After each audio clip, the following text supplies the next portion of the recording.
Okay, so, ready to dive into this. Let's do it. A Tale of Two Nazis. Intriguing title, right? Yeah. It's actually from a longer piece we're looking at, and trust me, it's a wild ride. Okay. We're going to be looking at how modern Russia grapples with its past, Okay. particularly World War II. Right. Get ready for some surprising perspectives. Absolutely. This isn't just about history, right? Right. It's about how history shapes Russia's identity today.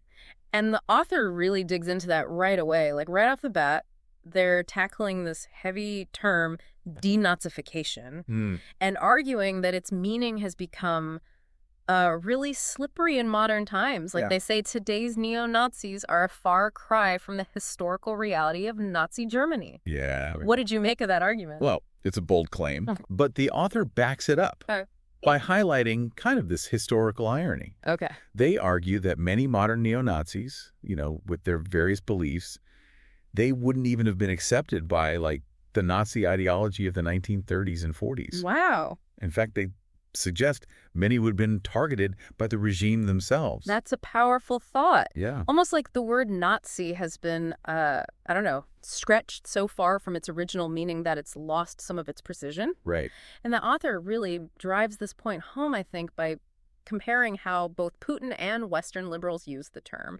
Exactly. And they point out that both sides often use Nazi as this, like, catch-all term for the enemy. Right. Without really engaging with the specifics of historical Nazism. Yeah. They even pull direct quotes from both Putin and Western leaders to show how similar their rhetoric can be. And to be clear, like, the author's not defending actual Nazis, right? Right. Or minimizing the horrors that they inflicted. No. They're pushing us to think critically about how this loaded term gets thrown around today and what that says about our political discourse. Yeah. It makes you wonder, is it always about accurately labeling someone's ideology? Yeah. Or has it become a way to shut down debate Right. and demonize those who hold opposing views? Precisely. And that question of how we use language to grapple with the past, Yeah. especially when it's a painful past, Mm-hmm. that's really at the heart of this whole piece. It's not just about defining Nazis. It's about understanding what Russia is wrestling with today. And that's where I feel like we get into, like, the murky waters of modern Russia, Yeah. The author sees this kind of identity crisis at its core. They argue that Russia is caught between its Soviet past, right? Right. And this pre-Soviet identity. Yeah. Creating this constant tension. Yeah, absolutely. Yeah. I mean, the author makes a good point there. It's like they're trying to celebrate the Soviet victory in World War II Right. while simultaneously rejecting many of Stalin's brutal policies. It is this really interesting contradiction, Yeah. and the author digs even deeper, right? Okay. They're saying that Russian identity was suppressed during the Soviet era. They point out there wasn't a single Russian leader of the Soviet Union until Gorbachev.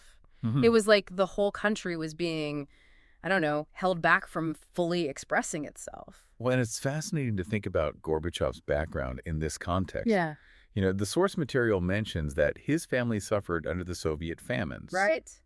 Which impacted many groups, of course. Of course. But those personal experiences probably added a layer to understanding his role in the Soviet Union's dissolution. Wow. Not that he wanted to dismantle the Soviet Union, mind you. Right. But it's... It's mind-blowing to see how these, like, personal stories then connect to these massive historical events. Absolutely. It really makes you think about the unintended consequences of history. Exactly. It's that push and pull between different versions of itself Yeah. that the author believes defines Russia's identity today. Yeah. And this whole identity crisis brings us to World War II, Okay. which the author really focuses on. Yeah, and they present this, like, wild idea that the Russian experience under German occupation was actually an authentic expression of the nation. What's your take on that? It's a bold claim. Yeah. One that I think needs to be approached carefully. Okay.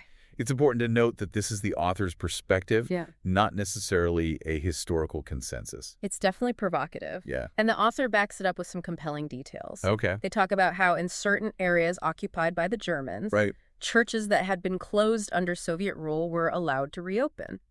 Then when the Soviets regained control, those churches were shut down again. Wow. It's like this glimpse into how much upheaval like ordinary life went through. Yeah, that detail about the churches is fascinating. Yeah. And it speaks to the larger point the author's making, that for some Russians, the experience of occupation wasn't so simple. Right. It wasn't just a matter of good versus evil, Yeah. but a struggle for survival and identity amidst chaos. Totally. Really makes you think about how those individuals felt caught between these two powerful forces. And the author takes this idea even further with this question of honoring both sides. Okay. Which they admit is a thorny issue. Yeah. They bring up the example of Ukrainian and Russian soldiers who fought alongside the Germans in the Waffen SS. Right. Now, obviously, the SS was responsible for horrific atrocities, Yep. but the author is forcing us to confront this uncomfortable reality. Yeah. That for some, the situation was so desperate, their choice is so complex, Yeah. that maybe, just maybe,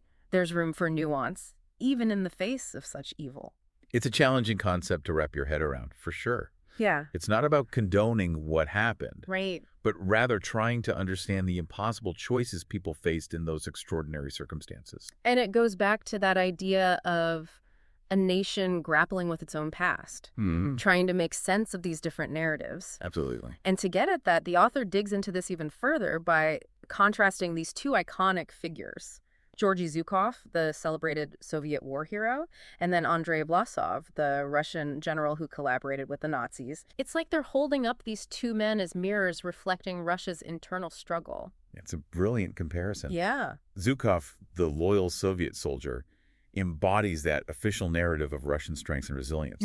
But then you have Vlasov, who, despite his collaboration, is still seen by some as a patriot. Wow. Fighting for a different vision of Russia.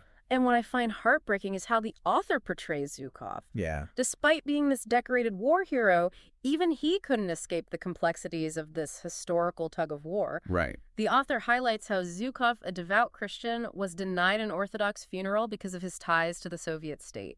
Wow. It just shows how deeply these divisions run, even in death. It really does. It's a powerful image. I think that's what the author wants us to grapple with, right? Yeah. This idea that Russia can't truly move forward without acknowledging all aspects of its past. Right. The good, the bad, and the truly complex. It's a powerful message. Yeah. So as we kind of come to the end of this deep dive into Russia's really complicated relationship with its past, Right. what's the one big takeaway you hope listeners will carry with them?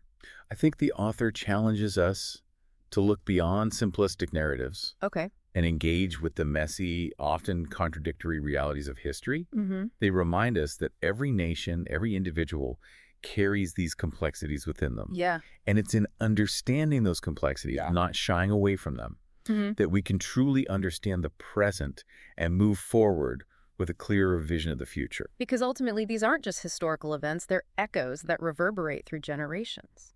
Absolutely. Shaping the world we live in today. Mm-hmm. And on that note, we'll leave you with this thought. What other countries, what other historical moments might benefit from this kind of nuanced examination, this willingness to confront the uncomfortable truths that shape our understanding of the world?